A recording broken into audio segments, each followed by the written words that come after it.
Nesta quinta-feira, a Americanas apresentou um plano aos credores envolvendo um aporte bilionário dos acionistas de referência. Sobre esse assunto, vamos conversar com o João Vitor Rocha, que está acompanhando todo esse caso. João, com essa estratégia, a varejista chegou a algum acordo? Houve avanços ou ainda não? Ainda não chegaram em acordo não, viu, Caniato? Muito boa noite a você, boa noite a Lívia, a todos que acompanham aqui a Jovem Pan nesta quinta-feira à noite. Como eu te falei, não houve ainda um acordo. Foram 3 as propostas para refinanciar essa dívida da Americanas. Essa primeira que você falou, num valor de 7 bilhões de reais, em que os 3 principais credores...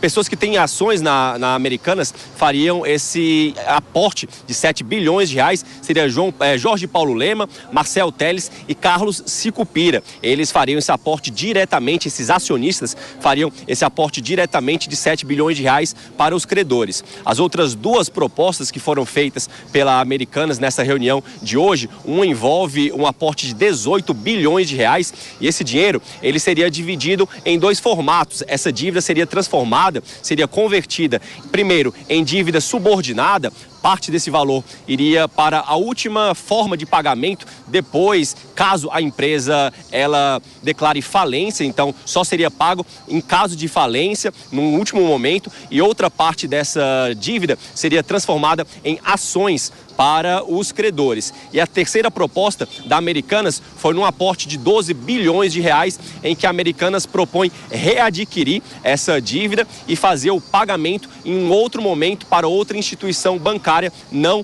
os credores atuais. Como eu te falei, depois dessa reunião de hoje, a Americanas soltou uma nota e divulgou que não houve um acordo ainda entre ela e os credores, mas que espera manter uma conversa construtiva com os seus atuais credores para que ela não necessite fechar as portas. Só um detalhe, viu, Caniato?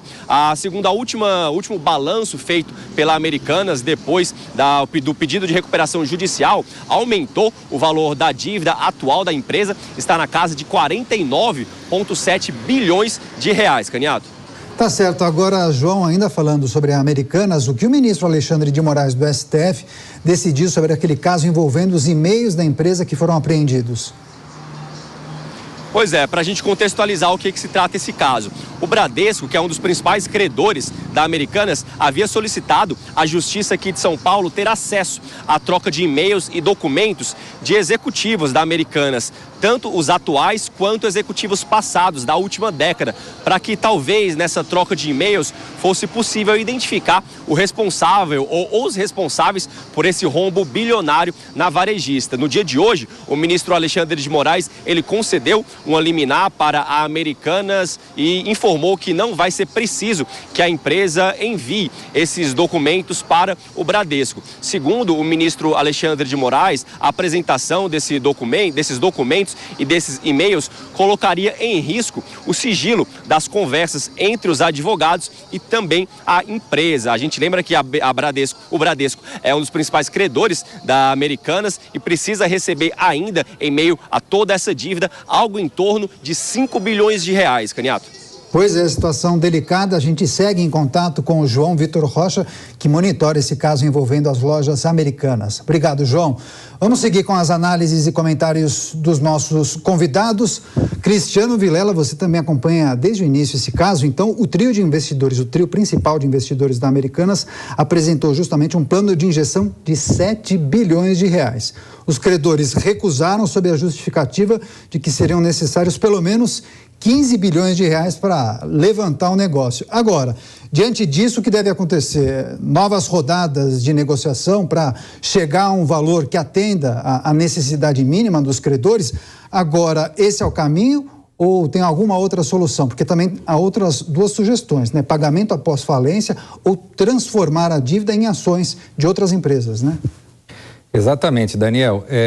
A gente está falando de 3 pessoas, 3 principais acionistas que são homens de negócio bastante experientes, tarimbados e que sabem a arte de negociar. Sabem claramente que nessa circunstância mais vale eventualmente se fazer um bom acordo do que deixar uma dívida por anos e anos na justiça e que nunca será paga. Como toda negociação, tem que ter sangue frio, tem que negociar, puxa daqui, mexe dali, mas pelo menos você vê a demonstração de boa vontade de se chegar, de se sentar e de se buscar um denominador. Eu vejo, diante dessa proposta, que se está no caminho certo. Talvez demore um pouco, mas abriu uma luz no fim do túnel para que seja negociado essa dívida tão volumosa das lojas americanas.